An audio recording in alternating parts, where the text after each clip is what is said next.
అరచేతికి ఉండే వేలు ఎలా అయితే ఒకలా ఉండవో ఇంట్లో ఉండే వాళ్ళందరూ కూడా ఒకలా ఉండరు. ఒకరికి మసాలా వేస్తే నచ్చుతుంది, ఒకరికి మసాలా వేస్తే గ్యాస్ స్టవ్లో వస్తుంది. అలాంటప్పుడు అరుగుదలకు ఉపయోగపడే అన్ని రకాల కూరలకి సెట్ అయ్యే ఈ మసాలా ట్రై చేయండి. ఫస్ట్ ఒక అడుగు మందంగా ఉండే కడాయిలోకి 2 కప్పుల వరకు ధనియాలు వేసుకోండి. ధనియాలు కొలుచుకున్న అదే కప్పు తోటి 1/2 కప్పు మెంతులు వేసి లో ఫ్లేమ్ లోనే మంచి స్మెల్ వచ్చేంత వరకు ఫ్రై చేసుకోవాలి. ఇవి వేగటానికి కనీసం ఒక 4 నిమిషాలు టైం పడుతుంది. ఇలా వేగిన తర్వాత అరకప్పు జీలకర్రని కూడా వేసేసి లో ఫ్లేమ్ లోనే మరొక 2 నిమిషాల పాటు మంచి సువాసన వచ్చేంత వరకు ఫ్రై చేయండి.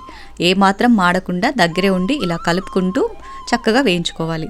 ఇలా వేగిన తర్వాత కంప్లీట్గా చల్లారిపోనివ్వండి. పూర్తిగా చల్లారిన తర్వాత మిక్సీ జార్లోకి తీసుకొని మెత్తటి పౌడర్ లాగా గ్రైండ్ చేసుకోవాలి. ఈ masala veg and non veg అన్ని రకాల కూరలకి వాడుకోవచ్చు. వెజ్ కర్రీస్కి అయితే అల్లం వెల్లుల్లి పేస్ట్ కూడా అవసరం లేదు. జస్ట్ ఇది ఒక స్పూన్ వేసేసి 2 వెల్లుల్లి రెబ్బలు దంచి వేశారంటే చాలు, ఏ కూరైనా అద్భుతంగా కుదరాల్సిందే.